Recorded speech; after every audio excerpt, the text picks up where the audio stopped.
Hey, deserving listeners, we have a very special guest with us on the show today, Kay. She is using a pseudonym. It's not her name, K-A-Y, Kay. And she reached out to me because of the recent episodes, or the episodes over the last year or so, in which I have been interviewing pedophiles. And I've said this before, but, you know, I've published thousands of episodes on YouTube and on the podcast feed. But for whatever reason, these episodes are by far some of the more clicked on and listened to and engaging episodes I guess I've ever made. And as a part of that, I have been receiving some emails from other self-identified pedophiles and have been choosing which stories that I think would be beneficial for the audience to hear. And Kay reached out to me, and I thought that the audience might benefit from hearing her story. So thank you for having the courage to reach out, Kay, and reaching out and coming on the podcast and to tell your story. So welcome to the podcast. Thank you so much for having me. I really appreciate creating a platform to have these really difficult conversations. I think the recording will include a bit of a fan noise. This isn't your device. Kay, where should we begin? I'm curious as to when you first started to realize that you were attracted to minors. Well, I have also been through childhood sexual abuse, and so my hypersexuality started as a minor, and I kind of found myself in this situation where I was growing older. Going through that in childhood, you become desensitized to certain things anyways, and so it took me a really long time through my adolescence into early adulthood to gain enough perspective to really question, it's not still appropriate. Now, the age I am, it's not still appropriate to be looking at minors this way. And so it's a process for me. But to answer the question, I think I would say about 18 is when I finally turned around and realized, oh, I'm actually not a minor anymore. This is not a peer situation anymore. Mm-hmm. What was the attraction specifically that you were reacting to at the time? How old, what context, that kind of thing? It was very normal for me because I watched a lot of hentai porn at this time in my life, and lolly porn, which for people who don't know is depicting young girls. And it really ranges all different kinds of ages to what could be counted lolly. Sometimes it's underage characters, sometimes it's overage characters aged down, and there's loads of different. So that's super adjacent to hentai, and so it was just kind of something that I came across a lot and started engaging with, and then turned around one day and realized this is no longer the peer situation. I see. Hentai, lolly porn being cartoons or drawings. Yes, yeah. Not real life. No. And you were looking at child depictions of sexualized characters, maybe having sex with each other or doing sexual things. Yeah. Or in skimpy outfits, that kind of thing, and it was turning you on. Is that what you're saying? Yeah. And when you were 13, you're thinking, well, I'm a minor, that character is a minor, big deal. But when you're 18, becoming legally not a minor, that's when it started to concern you. Did you think when you were 16 or 14 that you would grow out of it, so to speak, as you aged, or what was going on? It got left alone for a really long time because I was having a separate sexual arc involved with... Again, as a survivor of sexual violence, there's a lot of kink, a lot of sexual therapy, some of which, having to seek in spaces with pedophiles who are okay with grooming minors. I was putting myself in unsafe situations and re-traumatizing myself a lot as well. And then coming into adult kink spaces and going through that transition. That took up so much of my time and attention for so long that I could pretty much just ignore it. I'm not, people talk about being exclusive pedophiles, so people who are only attracted to children. Fortunately, I don't have that, so I got to spend quite a few years doing other stuff and basically ignoring it. And then it came back to bite me on the ass a couple of years ago, and then I was forced to kind of confront that it was not going to go away and how to deal with that. Okay. And what age, we're trying to protect your identity, so what age range are you right now? Mid-20s. And what happened recently? So, having been through the stuff that I did go through in childhood, I grew up with a lot of mental illnesses, self-harm and suicidality and stuff like that, and got into drugs at quite a young age as well. And again, that's probably another reason why I could kind of package this part of myself away and ignore it, because I just had a lot of other stuff going on. And part of that was addiction and recovery took up a lot of my time and energy for a really long time. And it was in those addiction recovery spaces that I started internalizing some of the lessons of rehabilitation and what rehabilitation practically means. And it means an atmosphere of not having shame over thoughts, an atmosphere of community and support, divesting like your thoughts and your actions as two completely different things, and your thoughts not being normative, not having any kind of like objective moral value about you as a person. So that was the first seed probably that allowed me to start having this conversation with myself again. And then I also learned there that in order to rehabilitate, you have to have people around you who know horrible, dark things about you and love you anyways. And I get that not everyone is equipped to do that. And I think that's why peer support spaces for addiction are so effective. And then I also learned about the history of a lot of those support groups, and they were like illegal originally, and people had to meet in, you know, back rooms and keep it all very hush-hush and very secretive because you'd be completely ostracized from society. And I really do believe that we'll look back one day on these kinds of conversations as just like we look at addiction.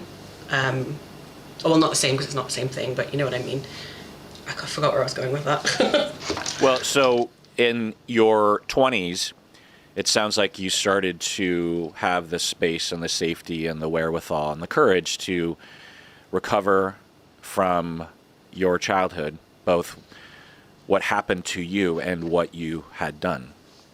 And there were some experiments, it sounds like, around where to go to heal and feel like you can share and have community. And you found support groups and recovery groups and philosophies regarding addiction. And that was fulfilling and helpful. And you thought maybe there's also a similar community and a format for minor attracted people or for people recovering from sexual abuse as well. Is that what I'm hearing? Yeah. And but I'm still working on building that community because it's still been so stigmatized in my own mind that I have done a lot of this alone, where now retrospectively I wish I hadn't, and I didn't have to. There was a community out there, but I was so full of shame for even needing to seek it that I thought I had to do it alone. Yeah. And you mentioned earlier that you listened to the 2 other interviews with pedophiles. With Brandon, he talked about community a lot. Did that inspire you to reach out to that sort of community or to that community specifically? Yeah, and just to have an example of like people who are okay with themselves and okay with going forward to have a happy and healthy life and it not needing to hurt anyone. I'm curious what it was like to listen to both of those episodes for you. Let's talk about the first one, Jay, that came out a year ago-ish, a couple years ago. What was it like to hear his story? His story was one of loss and grief and a lot of insecurity, isolation, and then eventually he was pretty distraught, I think suicidal from my memory, and he started to groom his niece and didn't harm her, according to him.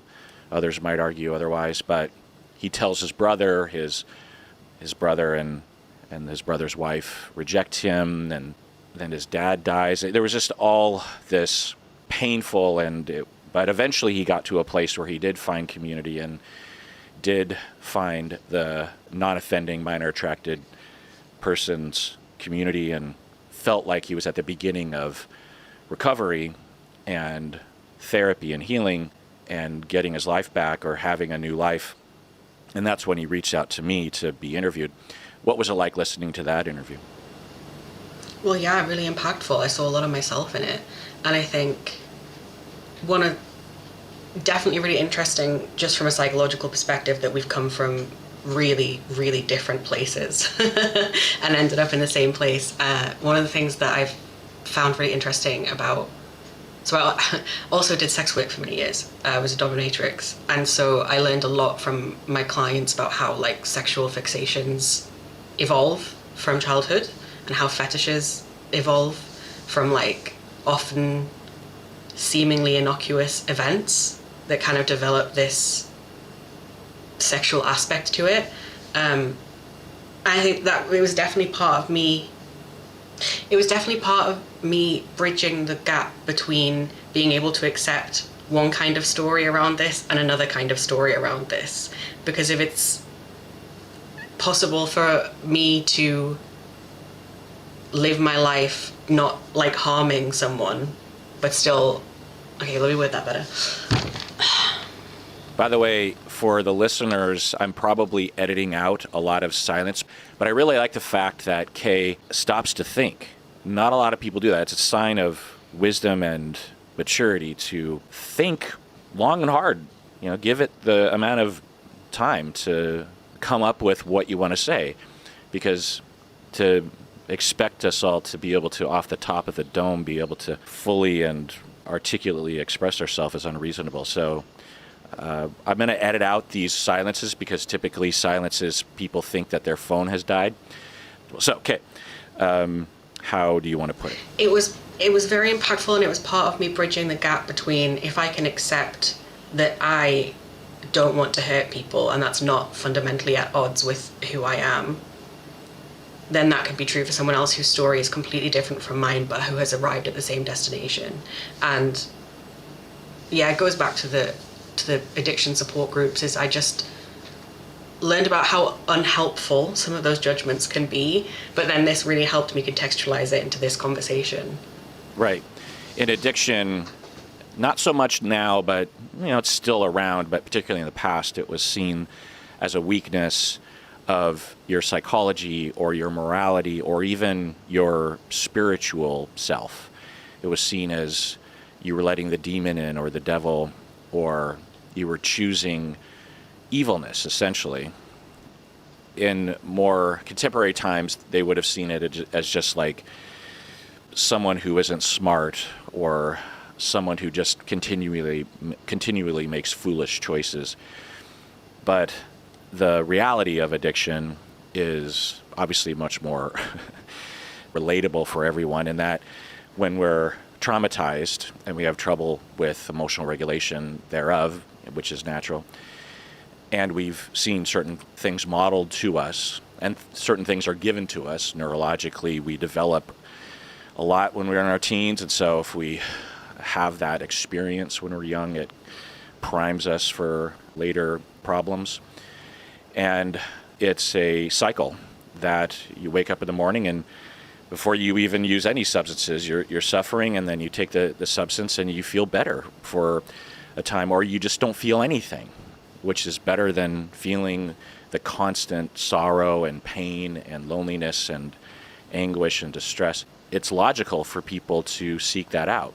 Sometimes people will say, well, people should seek out psychiatric medication or therapy, and yeah, they should, consultation anyway, but those are longer-term solutions. It takes a while, and there are plenty of medications, psychotropics, that are prescribed by physicians that have fairly mixed outcomes with people, and there are still aspects of suffering that we just don't have medications for.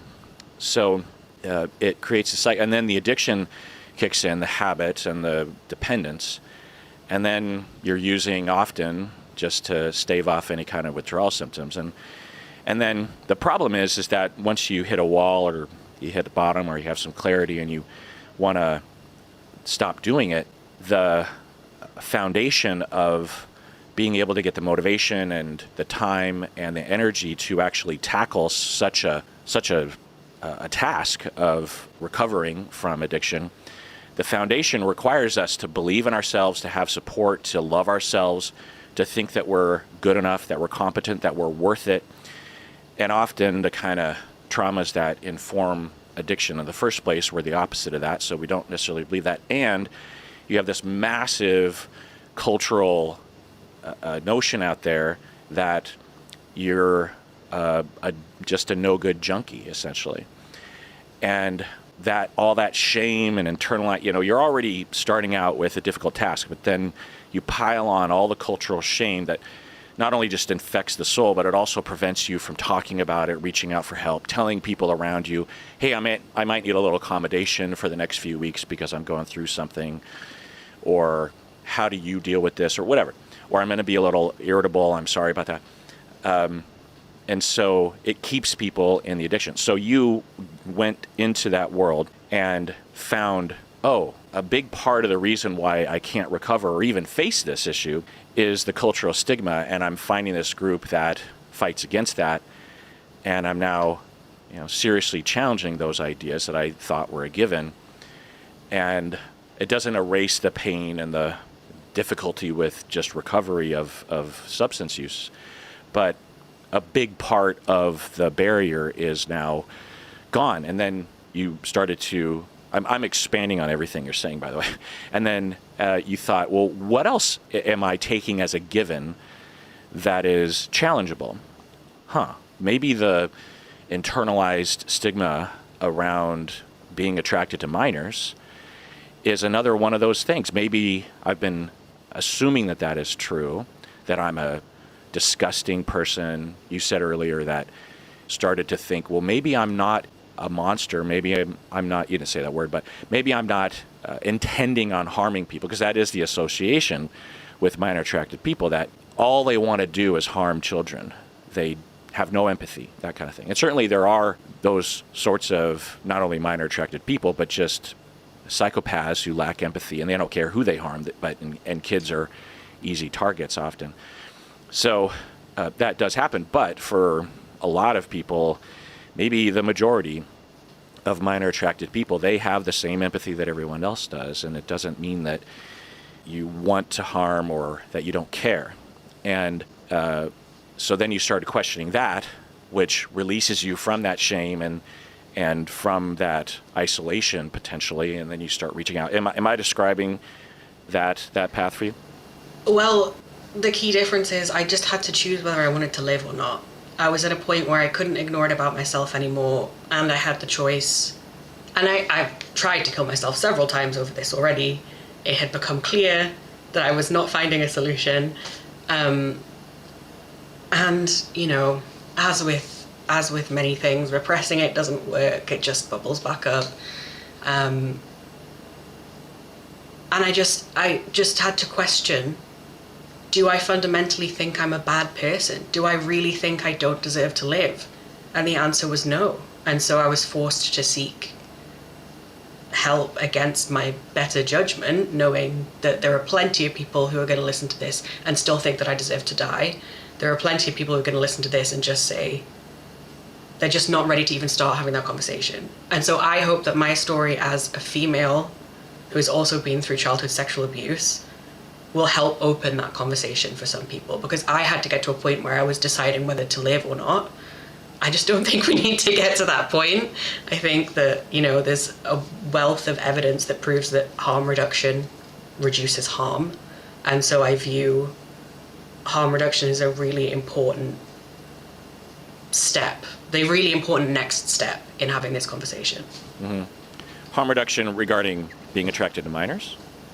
Yeah, so I personally view fictitious cartoons drawn by adults for other adults or created, on a computer or whatever, as harm reduction content, because having worked with clients for a few years who are into some very wacky, wild, and extreme stuff, I have learned that an aspect of human sexuality is that some people just are like this, and some people can be very happily married and have a completely normal life, you know, the picket fence, wife, kids, dog, etc. And every so often they just need to go and see someone and have the crap beat out of them. And that's just part of their life. It's something that they do regularly, and then they get on with the rest of their life. Sometimes we, for whatever reason, have certain sexual urges that need to be satisfied in some way. And so if I can look at a cartoon and no child is hurt in the making of this, I'm not contributing to any industry that I don't agree with morally, and then get on with the rest of my life, I think I should be allowed to do that.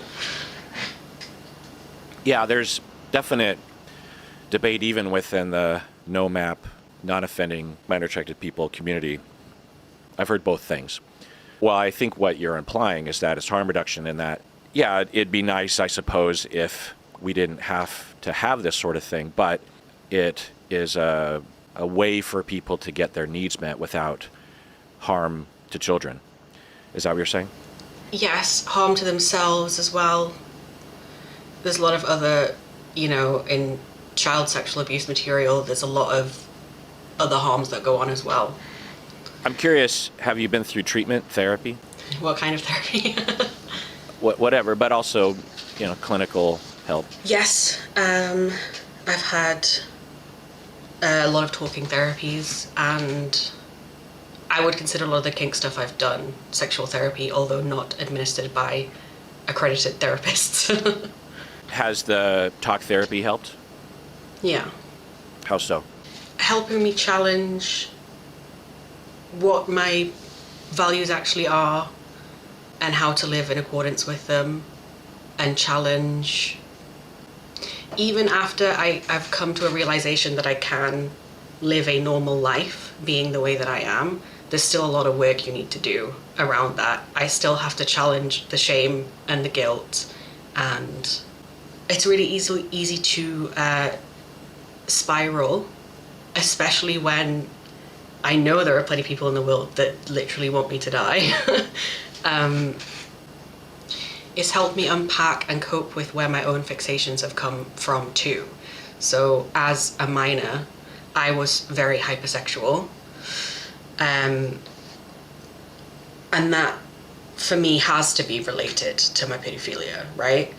And how has sex work or kink helped you to heal and help you? You seem to be implying earlier that, or maybe you said this, that the sexual activity you've engaged in has been healing for you. How so? So a lot of therapy is essentially exposure therapy, right? You're kind of facing a very difficult feeling or a trigger and working through that in a safe environment and teaching your body that you're not in the unsafe environment anymore. And so doing a lot of like quite extreme kink stuff helped me process living with complex PTSD. And I had to work through those really extreme aspects of my sexuality to get to a place where I was happy to just have normal sex with a normal partner. It's interesting. Yeah. So I've treated a lot of clients along these lines, and what I'm hearing hints of is the following, and you please tell me if any of this doesn't apply, that you have someone that goes through complicated trauma because it's ongoing and it's with someone that is supposed to be safe, maybe a family member, an attachment figure, or a teacher, someone that isn't just assaulting you anonymously in an alleyway. It's someone that you're in a relationship with. And it complicates it because it infuses trauma and harm and all that comes with sexual abuse. It infuses all that with attachment, with relationships, with your idea of the self, with your idea of the other. And it's ongoing, so there's a lot of opportunity for circuits in our neurons to wire itself along these lines. So it makes it very hard to break those circuits or create new circuits. And there's a lot of ways to react to this and to recover from it. But for some, as an adult, they will find themselves attracted to or thinking about or maybe even purposely going down this road therapeutically to BDSM or kink or situations that are reminiscent of the abuse, whether it's age difference or power difference or violence. But in the kink community, it's understood that these are consensual things. There are rules, there are agreements, there's communication. There are bad actors within this group. Sometimes they will infiltrate because they're sadists and they want to harm. But the kink community is, at least the ones that I know about, because Seattle has a fairly robust kink community, has had for a long time, that they are very aware of this unsafety, and they're also very aware of trauma emerging during kink sessions and have very sophisticated ways of understanding this, way more sophisticated than the average therapist does, honestly.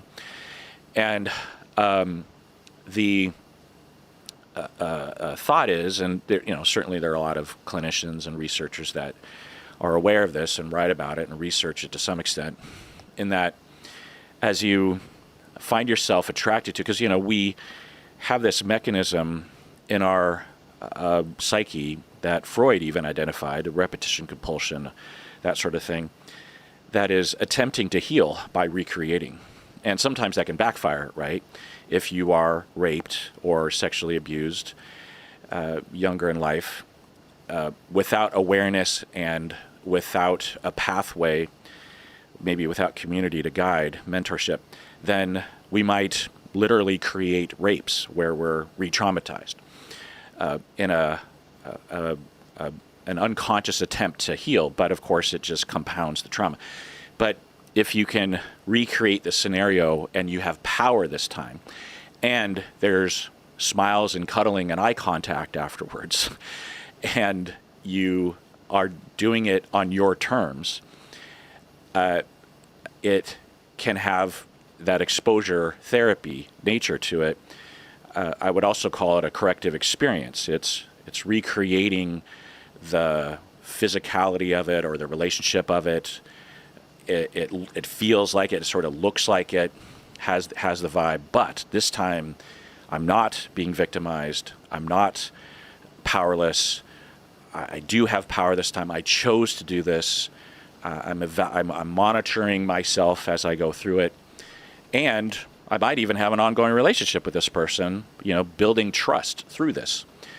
Because one, when I engage sexually with, normies or non-kink people, they don't want to do this thing, and it doesn't feel right to me because I'm gravitated toward the first step of my sexual emerging self, which is to heal before I can feel. I need to recover to some extent before I can just relax and enjoy sex the way that it's, there's a lot of breadth to the experiences of sex, but it's like there's this blockage within me that has to be unblocked, and then I can sort of discover my sexual self, right? And so I'm going to do this purposely with intention. I don't know what's on the other side, but I feel gravitated toward it, and I have mentors around this, or I have this community. It feels right. And then over time, those circuits start to rewire. They start to say, oh, I do have power. I'm not powerless. Sex can be a powerful thing. Sex can be an enjoyable thing. Sex doesn't have to be one person being victimized, the other person not. Sex doesn't have to be scary or anxiety-provoking. Not only that, but sex can be bonding and fun and creative and lovely, even in the midst of consensual violence or consensual kink, bondage, dominance. So then once that happened, at least for you on the other side of that threshold, you're saying that now you can enjoy normie sex for the first time. Is that what I'm hearing? Yeah, it's been great. Very weird. So am I describing the process? Please Yeah. refute what I'm saying. So does that sound accurate? Yeah, and now I'm getting to have some of that experience again, coping with being a pedophile. I'm having experiences where I can engage in consensual fantasy with another adult. Well, like age play is a thing in the kink community as well. And I don't have to feel horrible about it. These like self-defeating cycles of shame, guilt, compulsion, shame, guilt, compulsion. I was just really reenacting a lot of the same things that I was in my addiction, just in a different form. But this, obviously, as a survivor, having been through living with the effects of childhood trauma, there's no way to reconcile the thought of harming a child. Okay, hang on. I need to say that a different way. I was going to make a point about equivalency, but I can't remember where I was going. What was the question? I don't remember. But I was thinking of the question, and I was just about to jot it down. Well, first off, let's take a break. Okay, we're back from the break. The question that some people have, I have talked with a lot of people in this situation, and I've heard a lot of types of answers to this, so I could imagine what sort of answer you might have, I suppose. But the question that a lot of people have sometimes is, how do you tell the difference between reenacting the trauma that you went through and re-traumatizing yourself, and reenacting the trauma that you went through and having it either just be a pleasure or having it even be healing? It can be really difficult, but I think safety and trust with the person that you're doing it with. So that's one. But you can experience some distress, right? Plus, it can be hard to differentiate. If you've never had a sexual experience that didn't have that infusion of victimization and danger and distress, it would be hard to differentiate, because even if you are healing, or it is just joyful or pleasurable and not harmful to you, it would be natural to have a little bit of tension around it while you are continuing to recover. So how do you know? So safety is one. You just sort of look cognitively. It's like, is this safe? Do I have agency? Do I have power? Can I say no? Can the other person say no? Is this a conscious, informed choice that we're making? But in the midst of it, sometimes there's ups and downs, and even though everything was set up right in the middle of it, you might just this is touching it. This is actually harmful to me, or you. How do you know when you bump up against some of those feelings? I don't think you can in the moment. I think that's the job of the other person who's there to kind of know you and your trauma, and when to kind of push and when to lay off. And there's been times where I've had like a flashback during something and I've had to stop and have my needs met in that moment, which is usually a soft blanket and a hot chocolate. Okay, so you have that in your life. People that know you well enough, pay attention, Yeah. don't have the compulsion to harm, such that when there's indications, then they're the ones. That would be hard. That's working for you, and that's great. But as general guidelines or advice to people, I would say that unless you're really sure that that is what you can rely on, I would further investigate it and try to find other markers. For example, how does it feel afterwards? What's the overall effect in the medium term, right? If you do 5 of these sessions in a month, how are you feeling, a few days after the last session? Are you in a state of constantly running and cycling through difficulty and masking and covering up and shame and other substances to cover everything up? Are you avoiding something? What's going on in your body? Whereas if at the 3rd day after the 5th session of that month, you are thinking, actually, I feel like at the very least this isn't harming me, Might even be, I feel more regulated, I feel more satisfied, I feel more like I like myself, I feel more safe in the world, I feel like I'm functioning better in my life. Those kinds of things would be at least one thing that I'd be looking at. When you think about those questions, how would you answer them? I think it's about regulation for me. At the end of the day, I am compelled by what my body requires of me, and some of those are sexual experiences, some of it's water and food, and some of it's emotional regulation. And I don't really know if I want to say this. People like go out at the weekend and drink and dance and let off steam. I let off steam by having really extreme sexual experiences. Yeah. Earlier, you alluded to some people in your life knowing about. So, do you identify as a non-offending minor attracted person? Yes. Do people know in your life that you are a non-offending minor attracted person? One person does. One person. Mm-hmm. What was it like to tell that person? Oh, well, no, I guess two people do, because I've lost a relationship over this. Very, very scary. And then sort of surprisingly affirming. I had one really, really bad experience and internalized a lot of negative feelings about that and didn't try to talk about it again for a really long time afterwards. And as I said before, I was off doing lots of other things to do with kink and addiction and all of that, so I could kind of just package it and ignore it for a bit. But then since then, I had one good experience where it was really intense and really scary and expecting the same rejection, and to basically be met with, oh, well, I know you're not a bad person, so I'm just going to try and digest the information you've given me and, you know, I can't think of the word, like marry it with the image I already have of you. Mm-hmm. Yeah, which is contrary to culture. Why did you tell the first person? Because I hate lying to people, and I hate not being able to show the people I care about who I really am. I'm really terrible at keeping my own secrets. Yeah. What was it like to contemplate telling this person? Terrifying. Really terrifying. Because you just don't know how someone's going to feel about it. How did you tell them? Over a phone call. Did you explain non-offending minor attracted persons and the community, or did you explain the wrongful association, automatic association between being attracted to minors sexually and being a psychopath and having no empathy? Not as well as that, because I didn't have as much language for it at the time. I was still quite early in this journey of finding community and like accepting myself.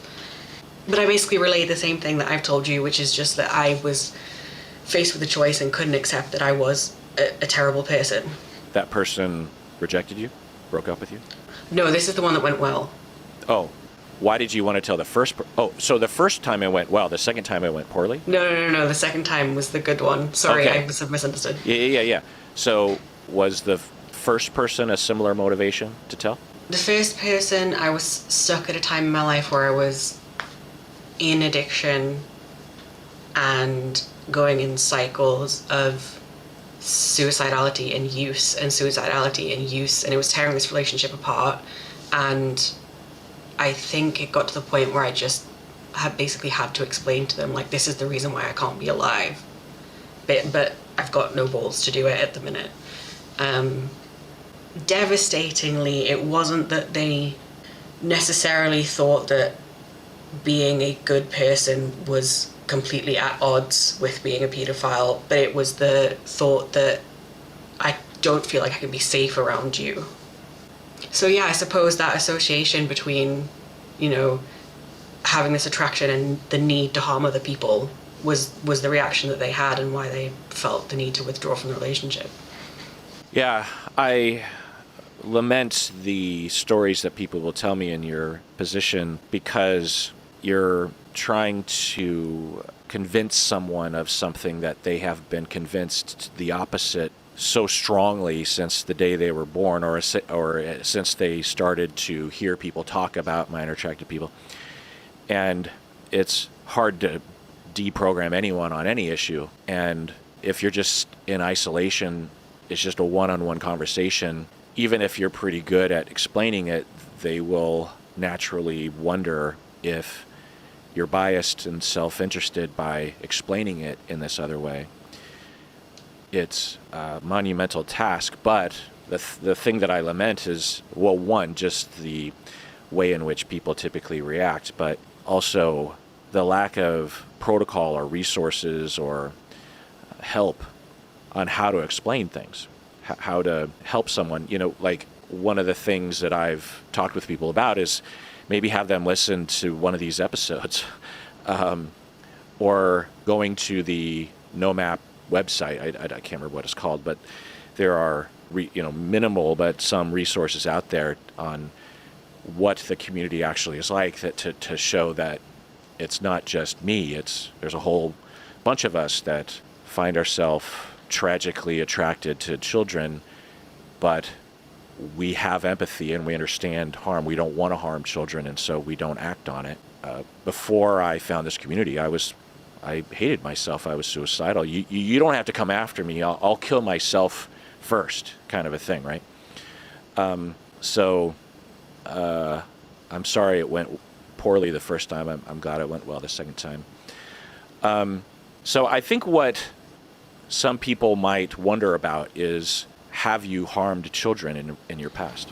No, not directly. I would say that there was an instance where I did look at actual child sexual abuse material, which I've come to retroactively understand was a self-harm behavior.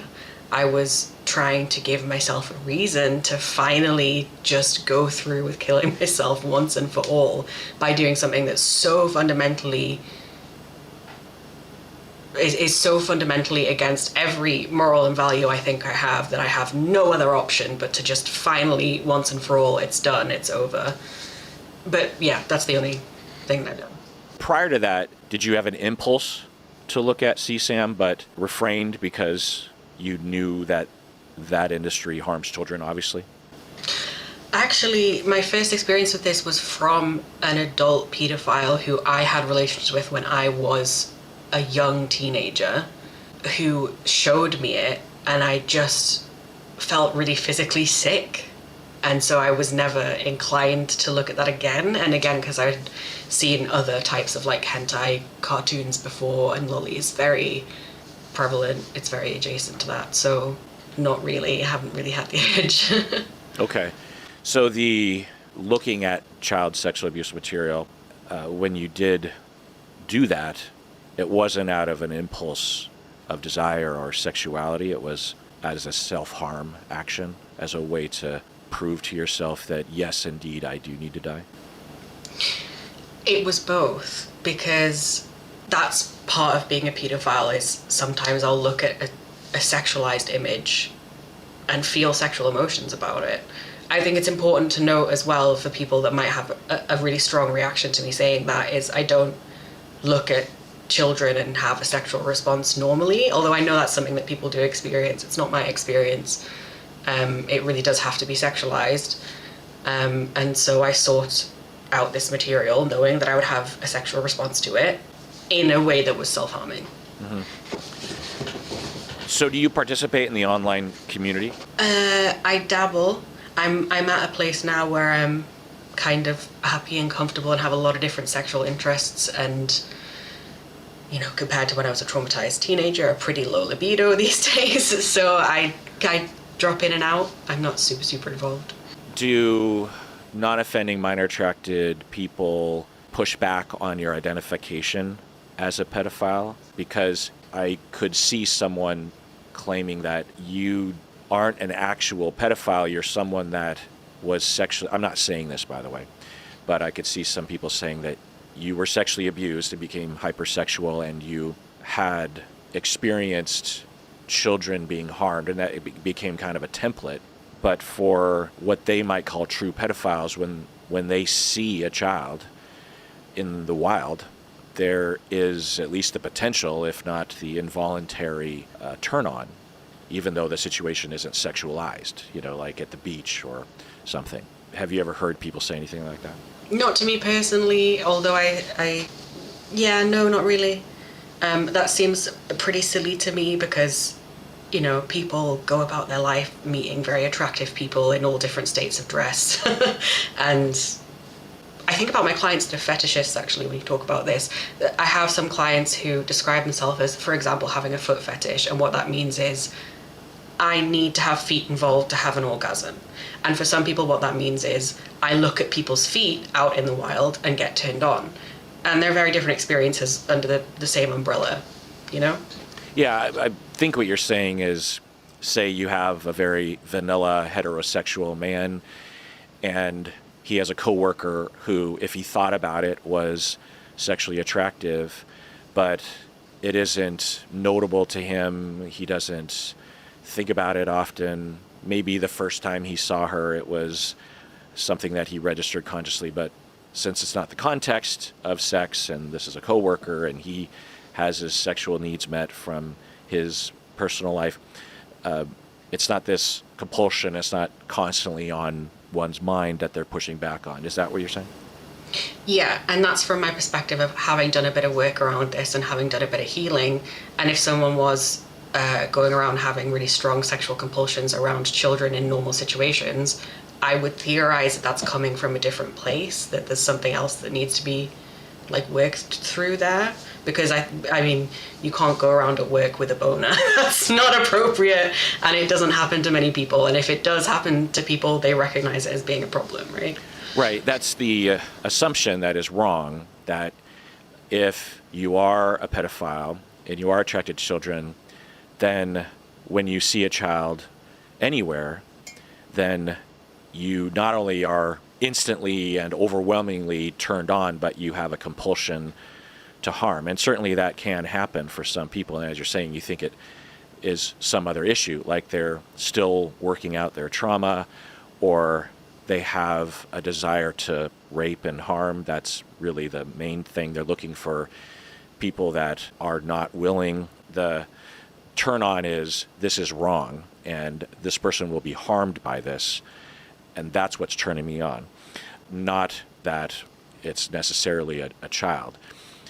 Those two things can come together. You can have both an attraction to children and an attraction to harm and non-consent, like actual non-consent, not consensual play of non-consent, but actual non-consent, Yeah, and I think it's really important to note that there's bad actors in every group. There are nasty people in every group.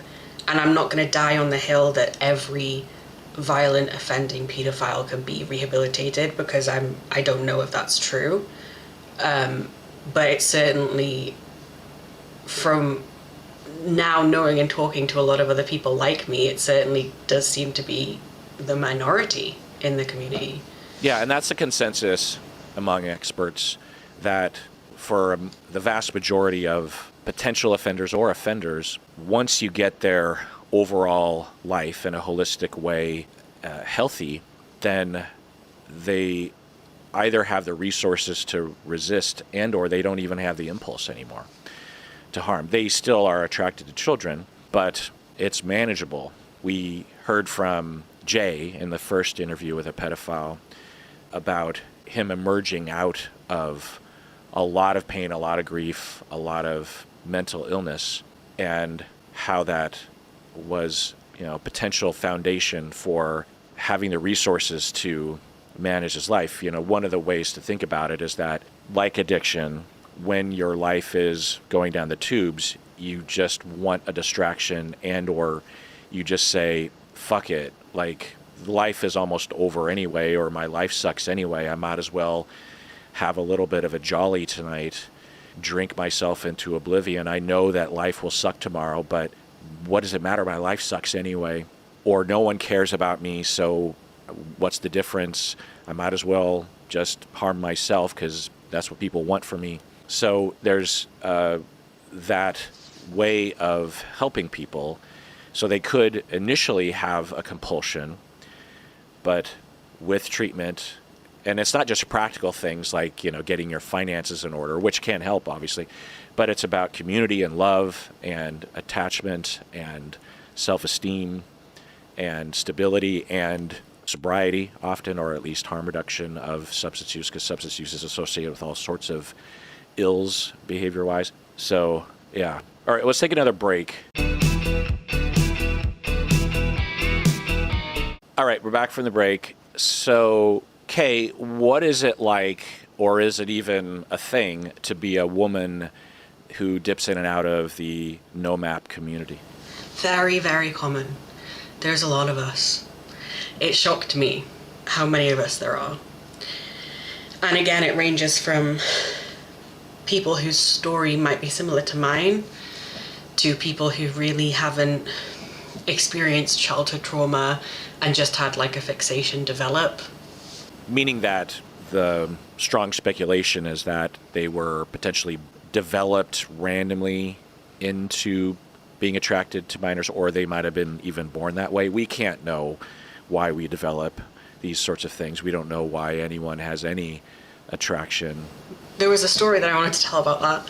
I think a lot about a client I had who talks about he managed to unpack that for himself and see where it started after years and years of doing really extreme kink stuff and paying a lot of money for it.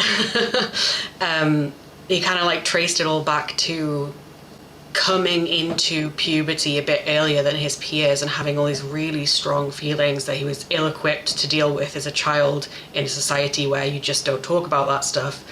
But as this was happening, he started noticing he had like a visual fixation on his teacher's calves, and somehow wires got crossed and things developed, and repetition compulsion. Yeah. And so he ended up developing really extreme fantasies all about women's calves. And so, yeah, how will we ever know where a lot of these things come from? Right. Well, let me ask you, if you hadn't been sexually abused, do you think you would be attracted to minors? I do not know. I might never know, and I have to be okay with that. Yeah. I do lean towards, if I hadn't, I don't think I would. And that's because my primary sexual trauma was from another woman, and I'm attracted to younger girls and not younger boys. And so there seems to be some sort of link there. But that's speculation. Currently, if you thought about actual children, not hentai or lolly porn, if you thought about an actual child, maybe it's a fictional child, but in a sexual context, would that turn you on? Sometimes it does and sometimes it doesn't. Sometimes I get a little spark, closely followed by revulsion, because I'm acutely aware of how harmful that situation inherently is. But I say 3/4 of the time, no. If you didn't have the revulsion, would it happen more often? Hard to say. But there are times prior to the revulsion that you will have an involuntary feeling that is one of attraction to children. Yeah. What else would you like the public to know? What was important for me about sharing my story in particular is I hope there can be a stepping stone for people who are just not ready to have this conversation at all, whose immediate revulsion to the very topic prevents them from having the conversation at all. Because I am someone who I think is a lot easier to digest. Like, I'm not a creepy old guy preying on young girls. I am a young woman who has experienced sexual trauma firsthand as a child. I know I'm living with how horrific it is. And yet I still have to accept this part of myself and live my life. My life goes on. Yeah. Okay. What else would you like people to know? What myths would you like to debunk? If this topic is really impactful for you and you feel very strongly about it, I would encourage people just to do some research around like sexual compulsion and that kind of thing, and just understanding that sexual compulsion is a completely different thing. Just like you talked about, like psychopaths and sociopaths often who are preying on young people are pretty much just picking the easiest victim, and it's not necessarily related to actual pedophilia itself. Yeah. There are turn-ons, which is one thing, and then there's compulsive sexual activity or compulsive urges, meaning, an itch that can only be itched by harming or the just uncontrollable urge. There's also lack of empathy, so that there's three different things. Now, all those things can exist in the same person. You can be a pedophile, you can have compulsive sexuality, and you can have a lack of empathy, but you could also have a combination, or you could have just one. So to delineate between that, and you want people to know that just because you're a pedophile does not mean that you're compulsive about it, and does not mean that you lack empathy. Yeah, and I think people have, I think as research and society evolves around this, there's going to be a lot of shocking information about how many people actually are or have had those experiences, even if people just have fleeting thoughts every now and then and it doesn't affect their life in any meaningful way. I think it's going to become apparent that it's something that's really quite common. Yeah, along those lines, I have recently changed my mind about something. For those people who listen to the podcast, they might remember, I don't know, maybe about a year ago, Umberto and I were reviewing a study from Australia, I believe, that asked adult respondents a lot of questions trying to get at the specifics of minor attraction. They asked these anonymous participants, and it was, I think, thousands of participants, about the age of the target, about the gender, about the context. Like, I can't remember off the top of my head, but there were questions like, do you think about this? Does that turn you on? Also, if you could get away with it and there weren't any consequences, would you have sex with someone that was 10 years old or something? And there are different responses. There's different profiles for people. And the overall gist of the findings was that about, I don't know, maybe 10 to 15% of the respondents indicated some level of pedophilia, whether it was the only thing that turned them on or a part of what turns them on.